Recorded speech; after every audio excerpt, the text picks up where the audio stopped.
Hello student, তোমরা যারা ক্যালকাটা ইউনিভার্সিটির আন্ডারে সেকেন্ড সেমিস্টারের ছাত্রছাত্রী আছো এবং তোমাদের ইতিহাস সাবজেক্টটা এমডিসি কোর্সে এবং মাইনর 2 সাবজেক্ট হিসাবে আছে, তোমাদের জন্য আজকের ক্লাসটা খুবই গুরুত্বপূর্ণ। আজকের ক্লাসে তোমাদের গুরুত্বপূর্ণ দুটি 5 নম্বরের প্রশ্নের উত্তর নিয়ে আলোচনা করব। তোমরা যারা ইংলিশ ভার্সনের স্টুডেন্ট আছো তোমরাও আজকের ক্লাসটা দেখতে পারো, কারণ প্রশ্নের উত্তরগুলো তোমরা ইংলিশেও পেয়ে যাবে। দেখো, প্রথম প্রশ্ন যেটা আছে, প্রাচীন মিশরের ধর্ম ভাবনা কেমন ছিল? মোস্ট ইম্পর্টেন্ট একটা প্রশ্ন, ভালো করে অ্যান্সারটা তোমরা বুঝে নাও কিভাবে লিখবে। প্রাচীন মিশরীয়দের ধর্ম বিশ্বাস ছিল বহু ঈশ্বরবাদী এবং তাদের জীবনের প্রতিটি ক্ষেত্রে এর গভীর প্রভাব ছিল। তারা অসংখ্য দেবদেবীর পূজা করত, যাদের প্রত্যেকেই প্রকৃতির বিভিন্ন শক্তি ও দিক এবং মানব জীবনের বিভিন্ন দিক নিয়ন্ত্রণ করত। সূর্য দেবতা রা রা ছিল প্রধান দেবতা। সূর্য দেবতা রা ছিল প্রধান দেবতা, যিনি সৃষ্টি ও জীবনের প্রতীক ছিল। অন্যান্য গুরুত্বপূর্ণ দেবতাদের মধ্যে ছিলেন ওসিরিস, যিনি মৃত্যু ও পুনরুত্থানের দেবতা। আইসিস, যিনি জাদু ও মাতৃত্বের দেবী।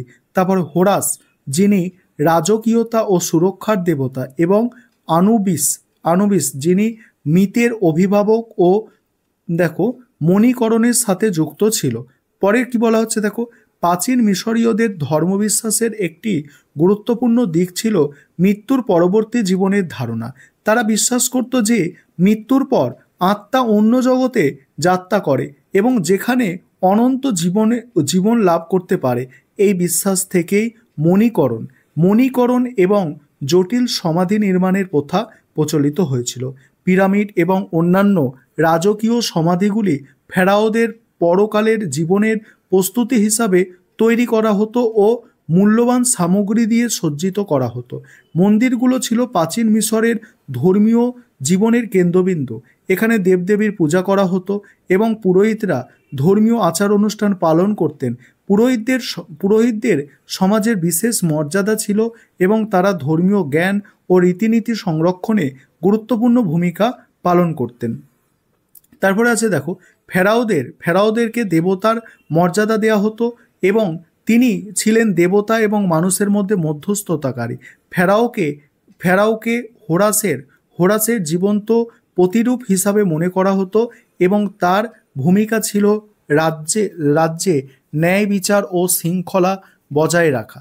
তারপরে কি বলা হচ্ছে দেখো, প্রাচীন মিশরে ধর্মবিশ্বাস তাদের শিল্প, স্থাপত্য, শাসন ব্যবস্থাকে প্রভাবিত করেছিল।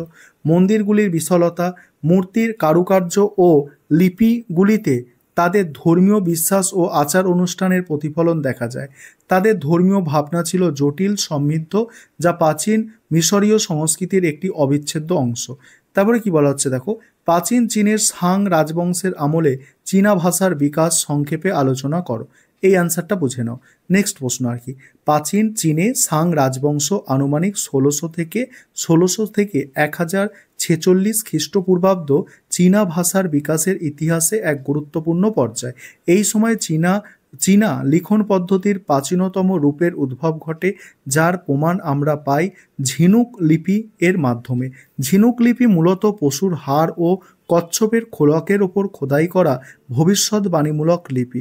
সাং রাজাদের দৈনন্দিন জীবন এবং যুদ্ধ, কৃষি এবং ধর্মীয় আচার অনুষ্ঠান সম্পর্কিত বিভিন্ন প্রশ্ন এই লিপিতে খোদাই করা থাকতো।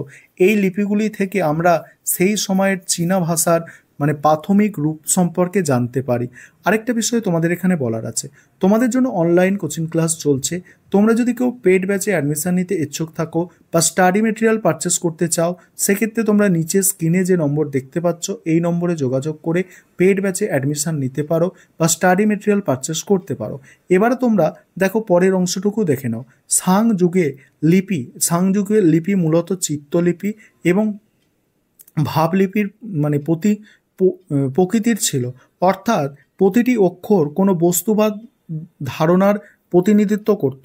যদিও এই সময় লিপি আধুনিক চীনা লিপির তুলনায় সরল ছিল, তবুও এর মধ্যে জটিল বাক্য গঠন এবং ব্যাকরণের প্রাথমিক ধারণা বিদ্যমান ছিল। তারপর কি বলা হচ্ছে দেখো, সাং রাজবংশে লিপির ব্যবহার মূলত রাজকীয় দরবার এবং ধর্মীয় কার্যকলাপের মধ্যেই সীমাবদ্ধ ছিল বলে মনে করা হয়। সাধারণ মানুষের মধ্যে এই লিপির প্রচলন ছিল না। এই সীমিত ব্যবহারের সত্ত্বেও ঝিনুক লিপি পরবর্তীকালে চীনা লিপিগুলির ভিত্তি স্থাপন করেছিল।